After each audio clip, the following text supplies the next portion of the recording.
Greetings, geeks. Welcome to episode 874 of Geeks in Space. I am Rob Commander Takumalda, and I am joined once again in pretend low Earth orbit by the one and only Chris DeBona. Hi. And the equally unique Rob Roseboom. Hello. Oh, equally unique this time. That's nice. Equally unique. In all fairness, you would have been equally unique if you had joined the Discord call in the other order, because I just went across the bottom of the screen. Oh, I see. Yeah. So you could have been the one and only Rob Roseboom. So Cool. I can't hear Chris at all.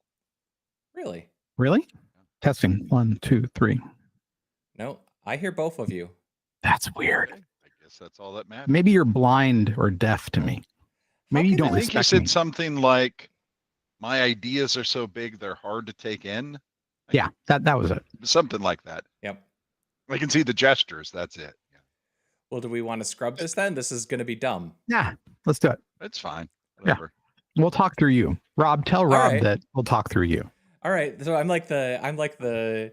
It's too bad that I don't know ASL. If I knew, yeah, he can translate the finger. Oh, this is going to be hard. All right. Chris, can you hear Rob? Yeah. All right. Oh, okay. Interesting. This is going to be confusing. All right. Well, the first thing that we have on the list is a TikTok billionaire is going to buy the platform. I didn't read this one. This is Chris. Yeah. Do you want to tell me what the story says? Oh, okay. Yeah. So I was at the AI Action Summit cocktail party for Roost, robust online open safety tooling that I've been helping out. Yeah. And in walks this person, Audrey. And Audrey, they're like, "Oh, this is Audrey with Project Liberty. They're trying to buy TikTok, in the US and the West." I was like, "Really?" Why?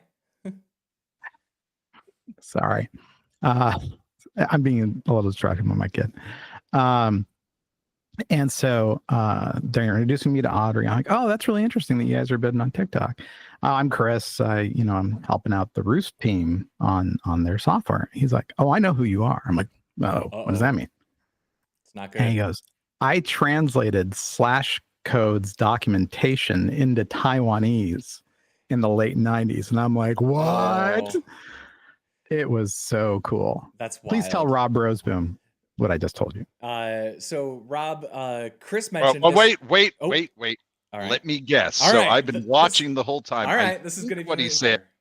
is the plan is they're going. This billionaire is going to buy TikTok and then use it to exclusively cure all major diseases through a series of challenges. Oh, Right? Raise Yeah. awareness and money. yeah. I like is it. Is that close? That's to? exactly it. Not at all. Oh. He met the guy who translated Slashcode. I did read that. Yeah, he had that in the channel. Which is not nearly as cool as like this reverse Squid Games thing that you got going on, right? Because in Squid Yeah, Games, that's a pretty. I'll pass that on to Audrey and the Yeah. team. That they should rework TikTok as a Squid Games, but reverse front Squid end. Games where everybody wins, like everybody. Like we heal the world. Yeah. Society wins. Yeah. Not an individual. It's a win for society. This seems great to me, and I'm excited for it. What I am, however, less excited for is those poor people who live in Sri Lanka and their battle with the monkeys that apparently are destroying their power grid. I mean, Well, you that's think so Sri squirrels are Lankan. bad. Around here, the last great big outage was squirrel based, right? I mean, Yep. I'm talking huge outage, not Yeah. just a couple days. Mm-hmm. Yeah, I guess that's what happens when you have critters that climb trees and you decide to power everything through a series of fake trees with electrical lines nailed to them. Yeah, that's the wrong way. Please, to do let's bury the lines. Can we please bury them? So I kind of Controversial. admire the BBC didn't just take some like AI generated monkey picture and they showed you a picture of a hawker stand with the power kind of out. There's no monkeys here, but there is definitely no power in half the Well, building. it's very Sri Lankan, So yeah. I mean, we lose power here a lot, but it's been we made it through this blizzard. We had 2 blizzards in the last week, and we made it through both of them without losing power once, which is some kind of record for sure. Mhm. For sure. I was yeah. pretty excited about it. Out here too. Everything was fine out here. Maybe it's over. Maybe we figured it out. We Mhm. got it all together, guys. Yeah. Now that we got power working for us, everything's going to be a-okay. Yeah. Uh, Okay. Let's see. We've got the story of a mysterious millionaire who wants to build underwater housing. I Like think in he just wants to Dubai or build, like- something, or They're gonna flood a quarry, and he's gonna put like a thing down there you can go visit. Sort of a proof of concept It's in piece, Wales, if you yeah. will. Sure. it's called Deep. It's called the deep, not the deep. Yeah. They say It's- that in the article. It's not deep enough that it would crush everybody who went down into it. So, that's a good start. Yeah. Well, and more importantly, I'm glad that they're going to spend, I don't know if the article has a budget number, but I bet millions of dollars per residence when everybody now up top has reliable, safe, and cost-effective Well, housing. I don't think he's selling apartment complexes. I think he's just selling the idea that you could live underwater and come check this out. Sort of like his own little Epcot center, when you get to that Yeah, that Water part World. where they show you how hydroponic farming is going to change the earth, Yeah. and all it did was make more weed. Yep. Thank you, hydroponics. I mean, I hate to say it, the problem with quarry water is it's very cloudy, so Some of them can be really clear. yeah. Maybe they could just like throw a ton of bleach in there and clarifiers, Well, or they can just do what is done in my house, which is just let the algae run wild until the fish is in so much cloud that you're not even sure if the fish is still in there anymore. And then every now and then you tap on the glass and he's like, nope, the fish is fine. And then you're all like, I guess he likes it. Tell Rob Roseboom All right. to hit his closed captions button and see if he Ooh, sees that's a closed good captions idea. from me. Rob, try turning on your closed captions in Google so we could read you. That would be fun. Okay, I'm assuming you've turned them on. Do you see anything from me? It might take him a second to find the Closed button. captions. They're on the bottom, Okay. and it says CC. Oh yeah, I can read what that's Chris is saying now. That's so That's cool. so weird. Oh, wow. That is amazing. Okay, We truly do live in a science fiction high-tech Yes. future. it is the future. I'm really glad that we have machine learning really taking care of all of our problems. Like the fact that for some reason the microphone won't route to That's two just of weird. us. Well, Guys, I think it might be like maybe on Rob's side, it's being selective on bandwidth. It doesn't make any sense, though. That's bonkers. I assume there's a single unified audio stream coming from Google to his house. When you make an assumption, just saying. I do, but if I could get isolated audio streams from each person in Google Hangouts, we wouldn't have been using Video Ninja for all that time.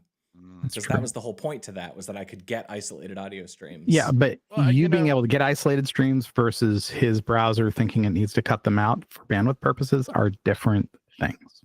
Yeah, And remember, Google is happy to This fake is, Gemini I AI can output kind for a of Super Bowl hear- ad. I can kind of get what Chris is saying now, but we are relying on the closed captioning of Google to right.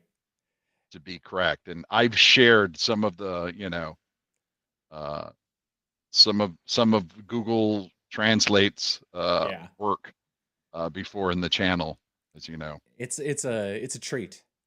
Yeah. But the thing about this this story is that this actually, like, yes, AI was involved in the production, but also liars were involved in this production who edited it. Human Filthy beings liars. who chose to lie. Lying liars who lie. Mm-hmm. Well, is it technically a lie? Did they say this is an output from our AI? I don't think they did.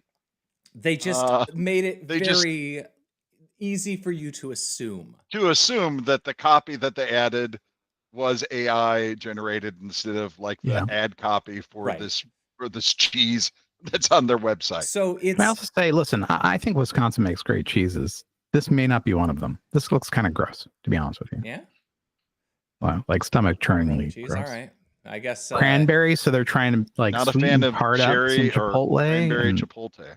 I don't know. I'm not optimistic. You don't think it's going to be a good cheese? And also, so Google spent what, $8 million on this stupid ad? The ad spot itself. I'm like, and that's not even counting the electricity that they use to generate it. Yeah, so like 8 million and 14. Yeah. Yeah. So it doesn't matter because they bought carbon offsets, guys, and we all know that just solves global warming. They fixed it. Yeah. Thanks, guys. That'll do it. They didn't they get busted for exactly the same thing like a year ago? Oh yeah. No, remember when they announced something that was shortly after the Great Purge, the layoff, and they had like a Google I/O, and they found out it was completely fabricated or whatever. Yeah. They're not new to this whole fake and AI nonsense. You mean lying? Nonsense. They're not new to lying. Lying. With their lying mouths. We calls it how we sees it. Plausible deniability. There's a thin line between plausible deniability and knowing you're lying. And somebody in the production chain knew they were lying, and that makes me sad. That's right. So speaking of corporations who everybody hates, United Health. Yeah, they're really upset that people are complaining. I mean, they've already lost their CEO. Haven't they suffered enough? Well, what kills me about it is like they're like trying to give trouble to the whoever's doctor. in charge over there really needs to address those things. Read the room. Again, if you read through what they're doing, some of it is like, covert. They're trying to scrub the internet basically of anything bad, but sending this lady a cease and desist is stupid. Well, I mean, it just brings more attention that they called her in the middle of surgery. Wow. Like, sure, this lady had 330,000 likes on this video, right? Do you know how many people know about the story now? Yeah. Because they sent her a cease and desist letter? Everyone else. It's weird that the Streisand effect, here we are like 25 years later or something, and like people still haven't figured out the Streisand effect. Mm-hmm. Sigh. But that's okay. Everything's fine. They're going to be fine, guys. Don't worry. They're going to still get their corporate profits. And the shareholders will have their value maximized. And America will collapse under itself. Yeah. But, The end of this, though, the even worse than them sending the cease and desist was the little bit from the investor at the end where he's like, look, if you went through all this, I guarantee you the reason profits shut up this time is because they're being shitty about claims. Yeah. I would short this thing any chance I got. Yeah. Holy shit. Just talk about bad for your bottom line. Yeah. Not just public opinion, but like people were actually, investing or not in your company. That's terrible for them. Yeah. What a bonehead move. Mm-hmm. Everything's going to be fine, guys. It's not that one of the largest slices of our population is old people who need constant medical attention and are not properly insured. It's going to be fine. Chris, what do we have next on the list?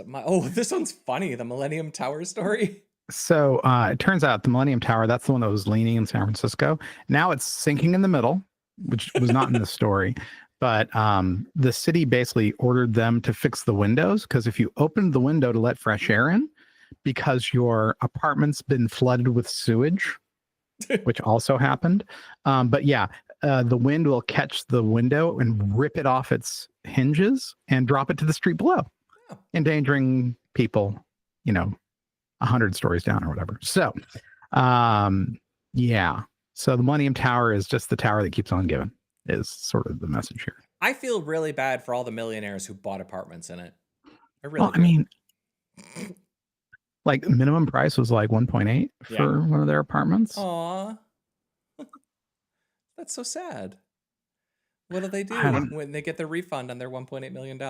Probably They're by never- health insurance. I wonder if there's going to be a lawsuit. It's all, basically, the entire tower is now being held up by lawsuits. You know, the paper. Don't yeah. move that. That's a load-bearing lawsuit. It's a load-bearing lawsuit.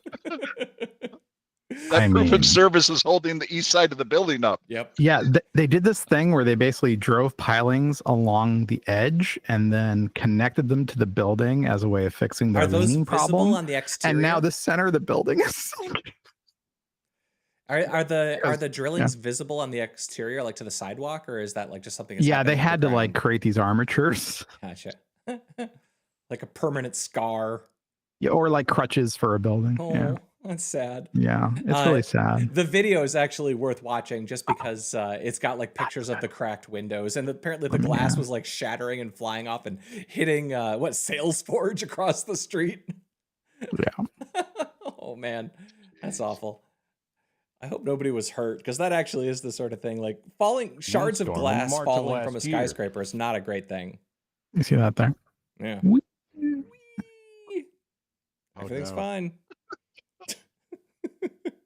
Do that. This is like a classic, you can't park that here. Right. Right. So dumb.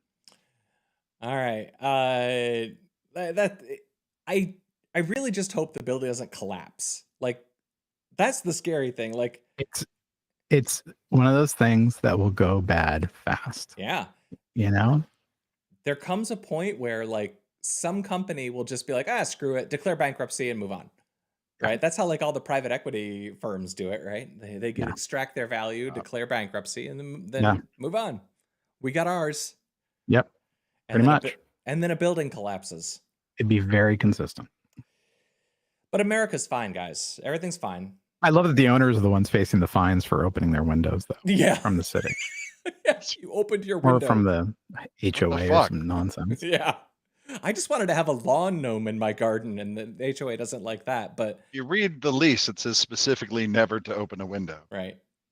The sewage smell is part of it. The next one that we have on the list is actually charming, because we get to talk about Benchy. Guys, it's Benchy. Who doesn't like Benchy? Who doesn't like Benchy? Chris, find me a place that I can screenshot a Benchy.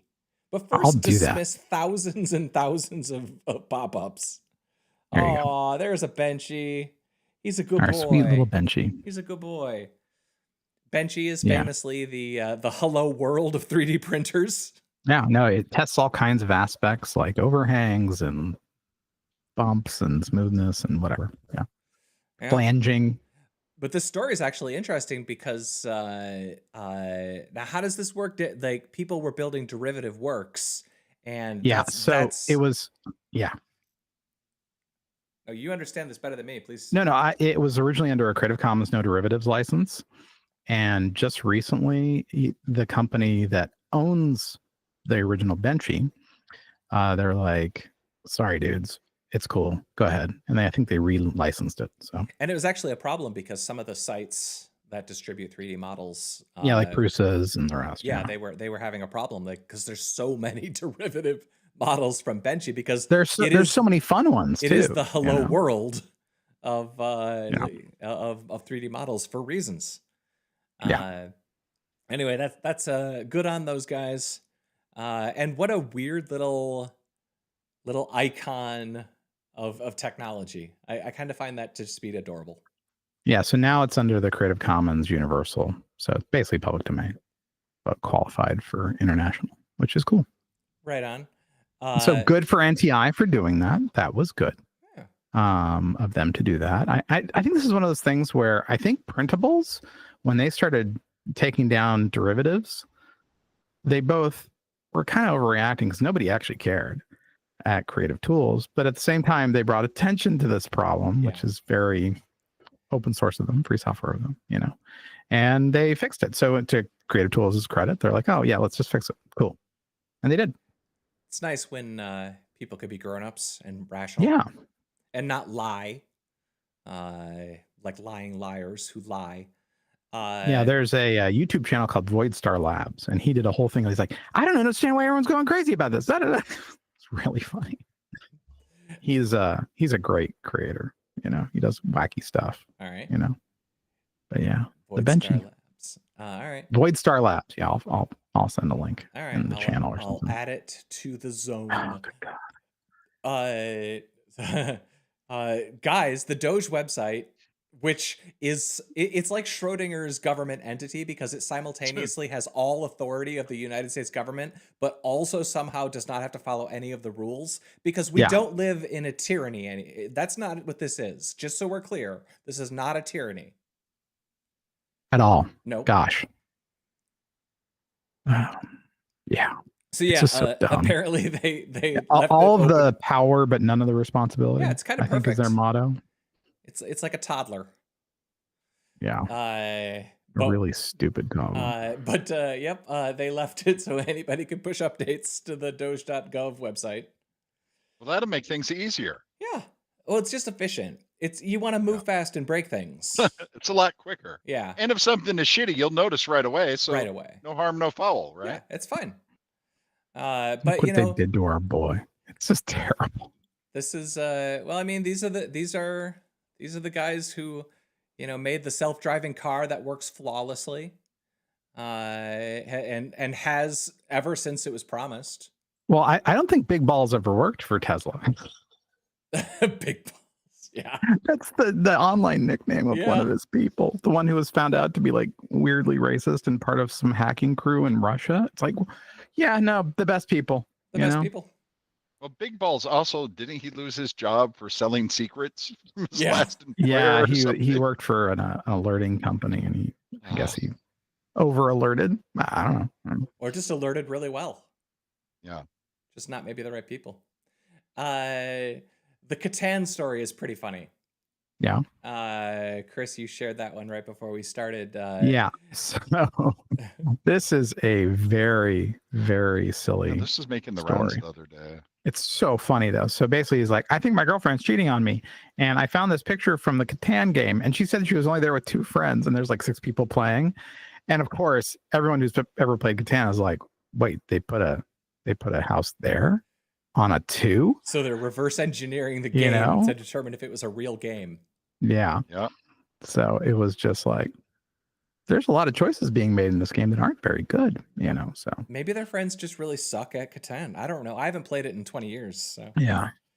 I'd probably play it too much, but yeah. I have it in my I have basement. an electronic version that I like playing. I have it in my basement, and I haven't played it since Rob, when I lived in my old house. So it's been a long time, my old Dexter house.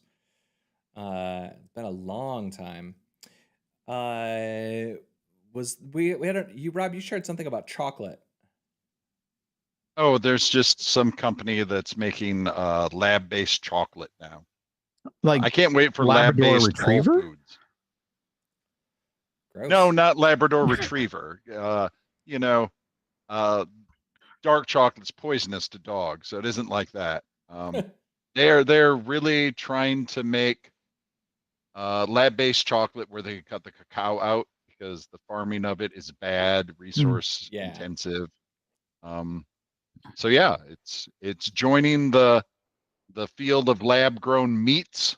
I think we should have more lab-grown vegetables. Lab-grown everything. Grow bananas before they're extinct. Imagine how delicious a lab-grown banana would be. Just you don't have to peel it. Oh, if I could get citrus that I don't need to peel. Oh, mwah. You can get citrus that you don't need to peel, but you still have to open the can. Yeah, but then it's like all carbonated, cooked and mushy. Yeah. It's no good. Yeah. I found this story. Yeah. There's just so many ads. You really got to turn on an ad blocker at some point. Is this one chocolate but without the guilt? Fermented fava beans? That's a terrible choice. Is the issue with cacao? I love fava beans. Is the issue with cacao the slave labor, or is it the environmental stuff? Or the dog I think killing? It's both. Okay, I don't. But more environmental than slave labor because we're fine with that generally. Generally, yeah. Yay capitalism, guys! Everything's cool. Everybody's got health insurance. We're cool. It's all going great. Yep, we're fine. America's fine. I can let the government know that by updating Doge.gov. Yeah, do it. Or you can just pay big balls like Yeah. 4, Yeah, tenths of a Bitcoin, and he'll do whatever you want. sweet. I knew I've been sitting on that Bitcoin for some reason. Yeah, right. We got any media that we want to discuss? I got a whole list of movies, but Oh, I watched My Old Ass. it's okay. It's like a small movie, but it's sweet, Yeah. and kind of It is. sad and stuff. I'll watch Aubrey Plaza in anything. Yeah, pretty much. I feel like I've seen that movie before, like in terms of like themes and messages and everything, but well performed, charming. Indeed. I like it. I think I've seen that movie before, but probably with dudes. So it was nice to get more of a lady. I'm not story. sure that I can't really remember any time travel movie that the focus of the time travel is hallucinogenic mushroom based. Well, that's true. So it's new in that aspect. That's true. The guts of it, the mechanics of it are new, and I enjoyed it. But also, I'll watch any time travel story. We actually showed one of my kids the Doctor Who episode Blink last night. Ooh, scary. There's like that, which is, for my money, one of the best 45-minute time travel sort of stories ever. I watched really good. I watched Wolfman, which isn't that great. That's a new one. It's a guy gets bit, turns into a werewolf. Okay. I watched Baby Girl, which if you want to watch Nicole Kidman as a CEO. Oh, right. That's the one where she's in some relationship with some younger dude. Seducing an intern. It's really good, but it's also, it is what it is. It's an I'll have movie. you know that Google thinks you said reducing an intern. Yep. And I just can't get over the idea of her shrinking interns and that really being the premise of the movie. Michelle Pfeiffer did that in Ant-Man Quantumania, but that was different. It's a little bit like Honey, I Shrunk the Kids, but Yep. So I saw the first episode of this, which is Staff Lets Flats. Okay. And so this is Nadia from What We Do in the Shadows. I actually just watched the final episode of that last night. That was the other thing I watched last night. Of Staff Lets Flats? No, of What We Do in the Shadows. Yeah, okay. Yeah, so this is basically, it's The Office, but stressier and more anxiety ridden. Is it Britain? About people who rent apartments in Britain. So it's awful. What's and the great. name of it? Staff Lets Flats. Staff Lets Flats. All right, I'm gonna add that to STATH. Right. You can find it in certain servers. Just saying. And then what else I saw? I saw the first episode of White Lotus's new season. Oh, that's out now. Cool. I still haven't watched the most recent episode of Severance. That's where I am. I watched September 5. I'm sorry. That's the Munich terrorists in the 70s.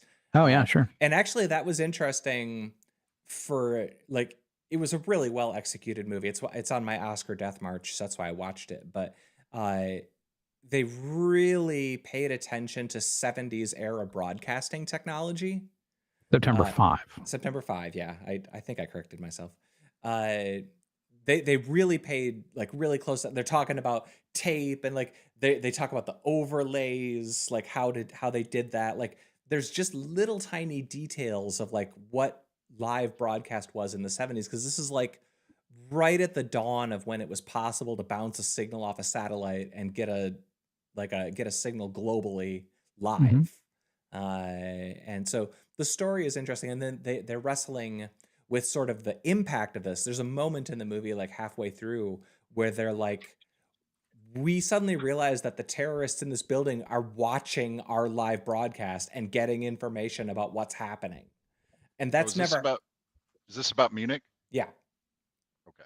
I was listening to an interview with I think maybe the director or producer or something. They were talking about how it was interesting because the people that they had there were sports people. Yeah. And there was sort of a little bit of an internal fight about them wanting to switch their usual newscaster people for it. And they're like, we are right here. Yeah. We're following it. We're on it. They're like 500 feet away.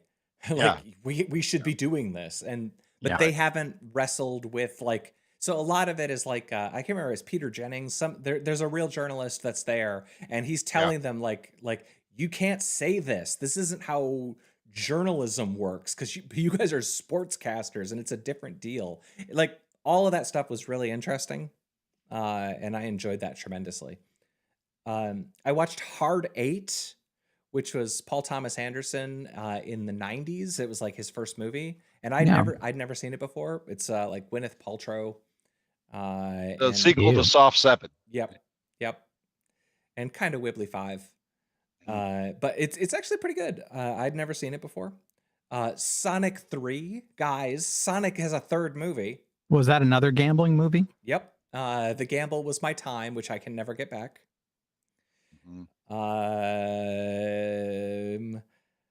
Rob, I want you to love yourself more. Oh, that's watch Sonic 3, man. Self-care, man. That was for my kid. Sometimes my kids pick a movie. That's reasonable. I watched Breakdown. Red Letter Media just did a video on this. No. And I watched it. It's actually really quite solid. It's a Kurt Russell thing from the 90s. And it's just like a sort of chase movie that nobody has seen, and it's just a really darn good movie. Mm-hmm. I watched Leviathan, which is an early 2010s movie, not the 80s one with Peter Sellers.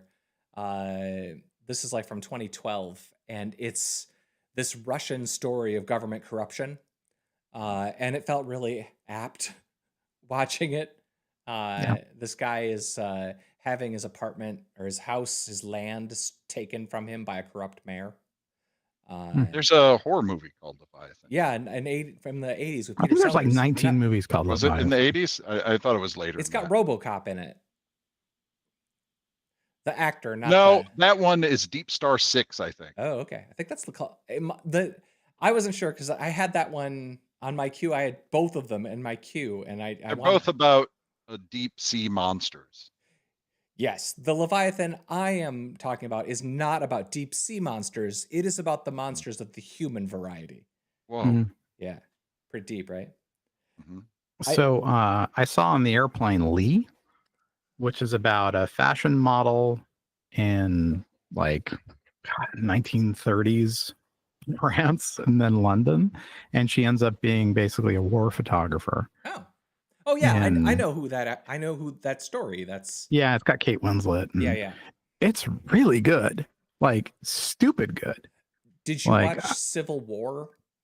No, I haven't seen it yet.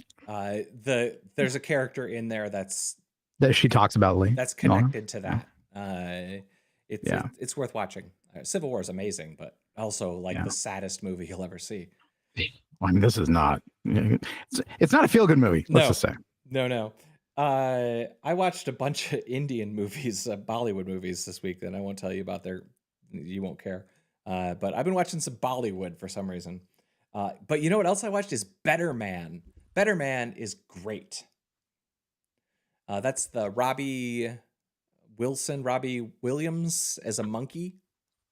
Oh. Mm-hmm. That's good. It's great. It's funny because I've thought a lot about the post Dewey Cox movie star biopic movie, and like after Dewey Cox, you can't really do that anymore.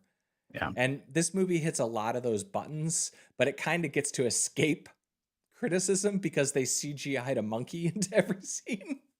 And it's good. It's totally watchable.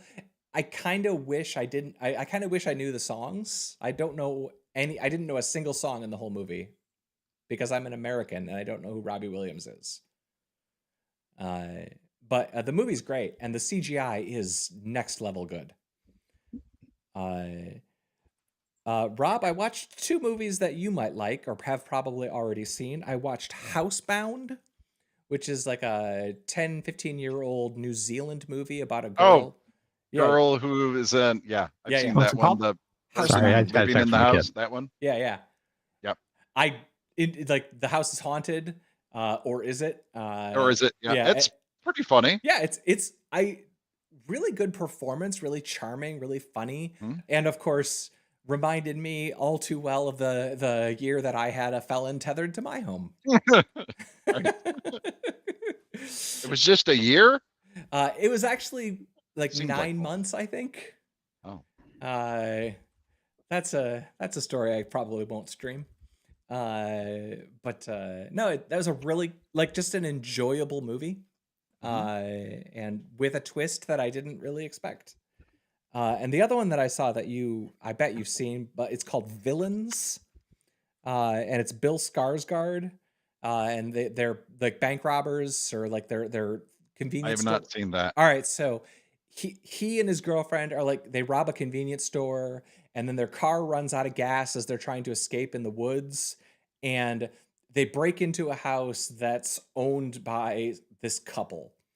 And it's really a fucked up movie and fun. You might be irritated by it because it's really high energy. But everybody in it is giving like a really amplified, exaggerated performance.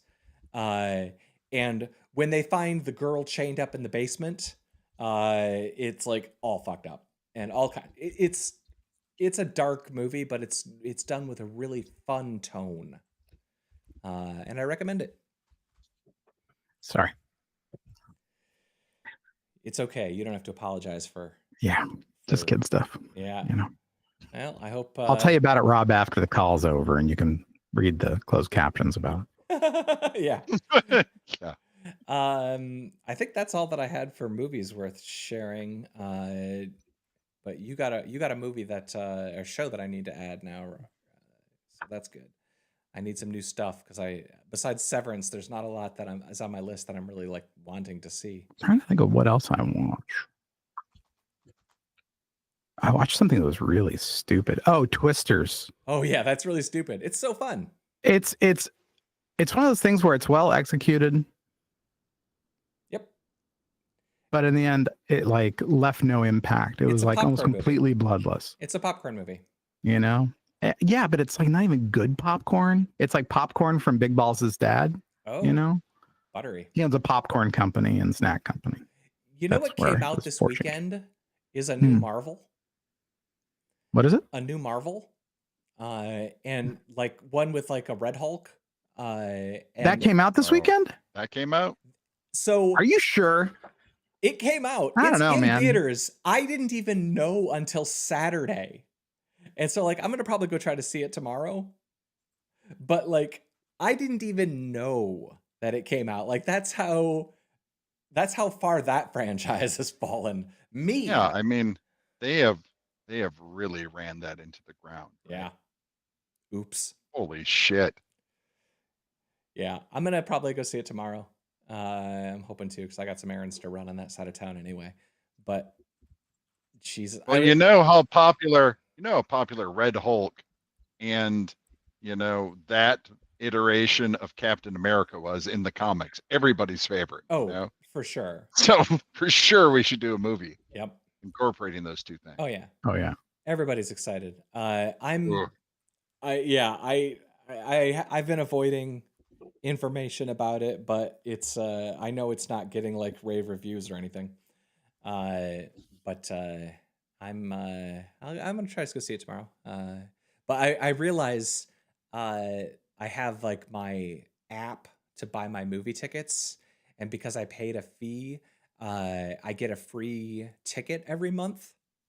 To a free. I mean, it basically means the annual subscription is a wash if you go to all of a movie every month.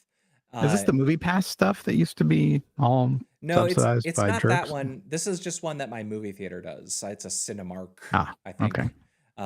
But I get a free movie ticket a month, and I have like 4 tickets in the bank because I looked at this. I haven't gone to a movie to the theater in like 3 months, and like that shows how bad the film industry has become because I used to go sometimes twice a week. I'd go to the movie theater. And there's just nothing I care to see in theaters anymore. They just finished demolishing one of the 2 movie theaters here in town. So we're down to 1, and that one even is like a ghost town. They just didn't pick up after COVID. Yeah.